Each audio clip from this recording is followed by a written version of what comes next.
اسی وجہ سے جب انہوں نے ان سے مناظرہ کیا تو انڈیا کے بہت زیادہ لوگ مسلمان ہوئے کلمہ پڑھ کے،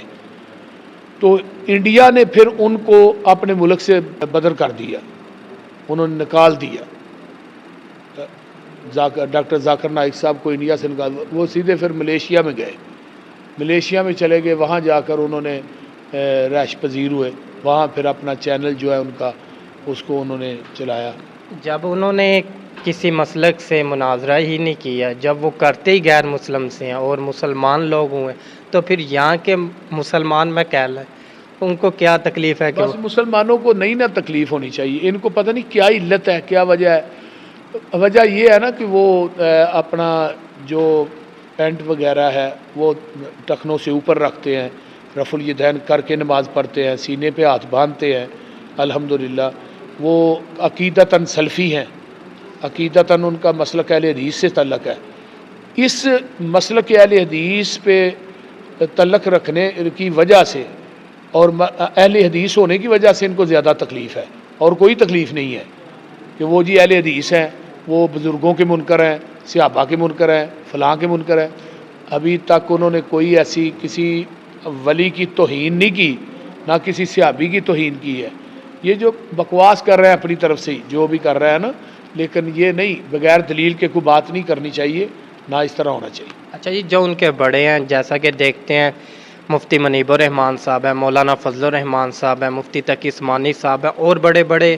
دیگر مسالک کے اکابرین، وہ کراچی میں ایک بڑا اجتماع ہونے جا رہا ہے جی، وہاں پہ ان کی میزبانی کر رہے ہیں، تو پھر جب بڑے میزبانی کر رہے ہیں تو پھر اب بس ان کو بھی سوچنا چاہیے نا کہ ہمارے بڑے کس طرف ہیں جن کو ہم نے بڑا بنایا ہوا ہے۔ مفتی منیب الرحمان صاحب بریلویوں کے بہت بڑے شیخ ہیں، بلکہ ان کے بہت بڑے بزرگ ہیں، مفتی ہیں، تو ان کو دیکھنا چاہیے جو اس کے نیچے جتنے بھی علماء ہیں ان کے، اور جو بھی خطباء ہیں، ان کو سوچنا چاہیے ہمارے بڑوں کا تعلق، وہ تو اتفاق و اتحاد کے حامی ہیں، ہم کو بھی اتفاق و اتحاد کا جو ہے حامی ہونا چاہیے، ہم کو اس طرح لڑائی وغیرہ نہیں کرنی چاہیے۔ اچھا جی، مفتی طارق مسعود صاحب کا ایک مسئلہ بنا جی، انہوں نے کچھ تعبیر میں زیادتی کی جی، تو لوگوں نے ان پر کافی گستاخی کے فتوے لگائے، تو اب ان کو ڈر بھی محسوس ہو رہا ہے، انہوں نے رجوع کر لیا، معافی مانگ لی، ان کو ڈر محسوس ہو رہا ہے، ایک جتھا موجود ہے پاکستان میں، تو ان کو گستاخ کہہ کر جو گستاخوں کے ساتھ کیا جاتا رہا، ان کے ساتھ قانون حرکت میں بھی آتا ہے، وہ جیلوں میں بھی ہوتے ہیں، وہاں پر ان کو قتل کر دیا جاتا ہے، روڈوں پہ جلا دیا جاتا ہے، تو اس حوالے سے اب جامعۃ الرشید ہے، وہاں پہ بھی ایک اجتماع ہوتا ہے، وہاں پر بھی ان کی حفاظت کے لیے دیگر اجلاس وغیرہ کا جائزہ لیا جائے، کس طرح مفتی صاحب کو بچایا جائے۔ اب یہ علماء اکرام بھی اپنے آپ کو محفوظ کرنے لگ گئے کہ ہم اس جتھے سے کیسے بچیں، اس حوالے سے آپ کیا کہیں؟ مسئلہ یہ ہے کہ دیکھو نا، کوئی بھی انسان ہے نا،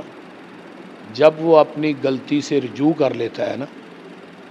تو ان کو یقیناً معاف کر دینا چاہیے۔ وہ بھی عالم ہے، انسان جو ہے وہ بھول جاتا ہے، اس سے سبقت لسانی ہو جاتی ہے، یہ کوئی بڑی بات نہیں۔ وہ بڑی دیر سے طارق مسعود جو ہے نا وہ کام کر رہے ہیں، تو ٹھیک ہے، مسلک اپنا اپنا ہے، لیکن ان کی زبان اگر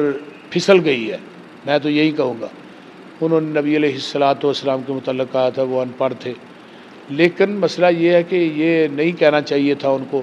پھر انہوں نے فی الفور اس کے بعد رجوع کیا ہے، مجھ سے غلطی ہو گئی ہے، تو ان کو معاف کرنا چاہیے اور ان کے خلاف کوئی پراپوگنڈا نہیں کرنا چاہیے۔ ٹھیک ہو گیا جی، اور آخر میں آپ اپنے مرکز کا تعارف کروا دیں۔ مرکز بیت المعمور جو ہے الحمدللہ یہ اسلام کا بہت بڑا قلعہ ہے، یہ میں نے تقریباً 2020 دسمبر میں اس کو شروع کیا تھا، 21 میں پراپر یہ شروع ہوا تھا، 21 اور 22 اور یہ 23 اور 24، اس کو تقریباً 3.5 سال کا عرصہ ہو چکا ہے الحمدللہ۔ تھوڑے عرصے میں یہ بہت بڑی عمارت بنی ہے، اور الحمدللہ بڑی بڑی دور سے لوگ جو ہے نا وہ آتے ہیں یہاں اپنا جمعہ پڑھنے کے لیے، بڑی بڑی دور سے لوگ آتے ہیں الحمدللہ ثم الحمدللہ۔ رحیم یار خان، صادق آباد، بڑی بڑی دور سے، گجرات، ادھر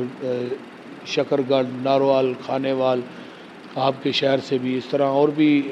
کافی دور سے لوگ آتے ہیں الحمدللہ۔ مرکز بیت المعمور کو اسی لیے بنایا کہ یہاں قرآن و سنت کا کام ہو، قرآن و حدیث کا کام ہو، قرآن پڑھایا جائے،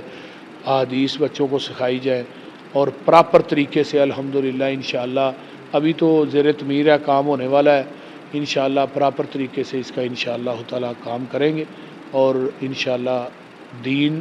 کا جو کام ہے نا، دین کا مسئلہ قرآن حدیث کا پڑھانا، قرآن حدیث کی تعلیم دینا،